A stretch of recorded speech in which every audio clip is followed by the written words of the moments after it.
Deer tracking services, training stalkers and their dogs to track wounded deer.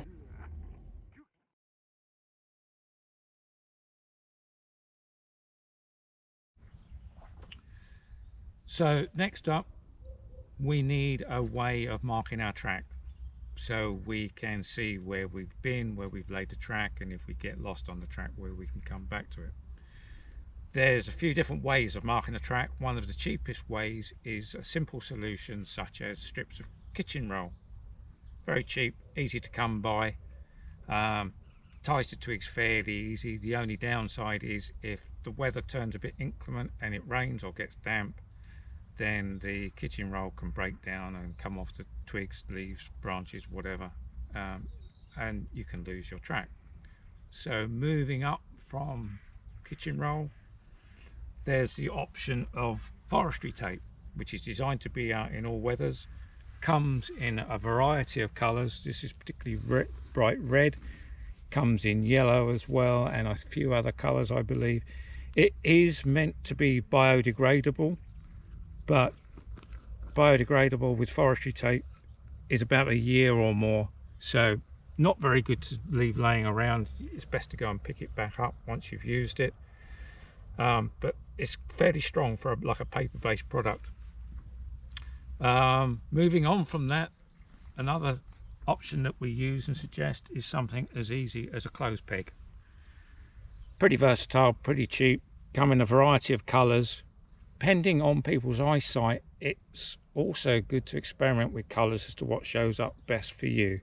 We tend to like red. We get on very well with red, but you can have orange, blue, even the wooden ones. If you use wooden ones, you can spray them to any color that you wish. Clip onto bark fairly well, not brilliantly, but certainly to twigs and small branches. Moving up from the conventional clothes peg is what we prefer, and these are our pro markers. These are kind of like a clothes peg. They're made from stainless steel. They don't rust, they don't corrode, they're easy to keep clean. We tie a piece of orange flagging tape to these. The visibility is extremely good when you're laying and following up a track. See these from a long way off, and they're easy to carry around, clip onto just about anything. You see them here, we have them on a piece of rope which you can put around your neck. It's a very good way of carrying them around, when you're putting the track down and marking it, and also when you're following up later on, or when you finish your track you go and pick them up. It's easy to clip them back onto a piece of rope. So that's, if you like, the equipment for marking your track. Next up, you're going to need a reward for your dog. Now, a reward for your dog at the end of the track can be multiple things. In the early days, when you're starting off with a puppy, a piece of liver is ideal. It's a really tasty, strong smelling treat and reward. It can also be used for track laying, which we'll come to in a later video. Going on from that, deer's cleaves, not the ones perhaps that you'd use for laying the track, but another one as a reward. Some dogs, however, aren't too keen on cleaves. They would prefer a deer's head or a piece of skin. Whatever you do decide to use, it's best if you can secure it to the spot. Just a simple piece of rope is ideal for securing something like a cleave to a branch or a tree. That way, anything like a predator or a corvid bird won't come along and pick up your cleave and fly off with it, even if it's just moving at 3 or 4 meters. When the dog's following up its track, it's so important that it gets an instant reward. So having something that's been moved 3 or 4 meters away isn't really a good idea. If you're putting a track down for an extended period of time, perhaps moving on with your training and you're going overnight, or using something like a deer's head as a reward, then it might be better to secure it in a wire mesh, like a weld mesh type cage. This way no foxes, badgers or anything are going to be able to get into it, chew it or move it or drag it along. So that's the reward side of things sorted out, then we're getting down to the dogs department, if you like, where you will need a collar or a harness for your dog. We often get asked, what's best? Should I have a collar? Should I have a harness? It really doesn't matter. It's a personal preference type of thing. If you're looking at a conventional kind of tracking harness, they come in a variety of colors, variety of different widths, and again different materials. So this is a basic German styled tracking collar. The beauty of them is that they fold up very small and can easily slip into your pocket or stalking kit. They're not very cumbersome, great to have around. Also, with a tracking collar, the added benefit is that your dog, hopefully, even a pup, should be used to wearing a collar and used to having it around its neck. We'll go into the fitting of collars and harnesses in a later video, but it's a good starter option. Moving on from that, there is the option of a harness. Again, it's personal preference.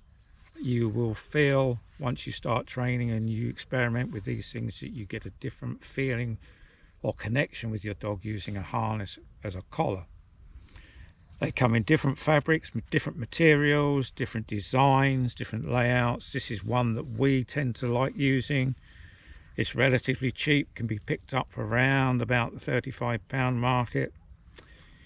If you're in wet areas where there's lots of water, bogs, and your dog's possibly going to get stuck when it's tracking, has the other benefit of a top handle where you can get hold of your dog and pull it out of the water or the mud. One comment that we often get talked about on our training days is there's a lot of arguments on harness designs, that they can be bad for a dog's health. This is down to people talking about how the front strap mounts around the dog and whether it restricts the dog's shoulders in its movement and therefore giving long-term health effects. Well, yeah, there probably is some truth in that, no doubt about it, but as a stalker and as a tracking dog in this country, generally if you're putting a training track down or you're following up a wounded deer, the dog isn't going to be wearing a harness for a long period of time. If you've got a dog that's used in military defense, or it's like a drug sniffing dog where it's constantly in its harness, then yes, there could possibly be a health issue. But like for our purposes, pretty much any kind of harness that you and your dog get on with is suitable. So that's the collars and harnesses dealt with, pretty much. So the last piece of kit that we need is something to connect us to our dog. So we're going to need a tracking leash. Now these again come in many different shapes, guises, fabrics, materials, etc. One of the traditional types of leashes is a leather type, which this is similar but made out of rope. Leather's very good, it's very traditional, but has a downside of when it's wet it does need drying out carefully and treating to keep it supple. So this is a rope style, round, obviously, very good for smaller breeds of dogs, pretty much easy to look after. It's a polypropylene type, so it doesn't rot. Very useful, very cheap. The other question that we get asked on leashes while I'm here is, what sort of length leash do I need? So I would recommend that something around about 10 to 12 meters is as much as you're ever going to need. Longer than that, you start to get problems with getting caught up and tied up around all sorts of scrub, trees, fallen branches, etc. So keep it under 12 meters, and probably ideally something around about 10 as your minimum. The reason for the distance and having a tracking leash we'll go into later on in another video, but for now that's the kind of length of leash that you're looking at. So moving on from, we've covered leather, we've covered rope. We now have a webbing style leash. Again, the length is the same as we've discussed. This is a flat style webbing, very good. And if you, like me, you've got arthritis and troubles with your hands, it tends to be easier to grab and clinch onto a flat section of leash than it does a small diameter round leash. But again, that's just personal preference. These again come in different colors: oranges, yellows, reds, etc. Another material that we don't have on the table that we haven't covered is a fairly new product called biothane, which is like a plastic rubbery style material. It's very good. They come in extremely bright colors, so they're very easy to spot when you put them down on the ground. And the benefit of those is that they are easy to keep clean, they don't rot, and like I said, they're highly visible. Great bits of kit. Also, they're very sort of tactile feeling, so in the cold weather, wet weather, they're easy to grip hold of. So that's just about all of the tracking equipment that you need to get started for your dog. Hope you've enjoyed this video and that you come along and join us on our next in the series, where we will cover other subjects such as how to use the tracking shoes, how to lay a track, how to keep, store and acquire blood, and many other subjects that is too long to keep in this one video. Hope to see you again soon. Many thanks.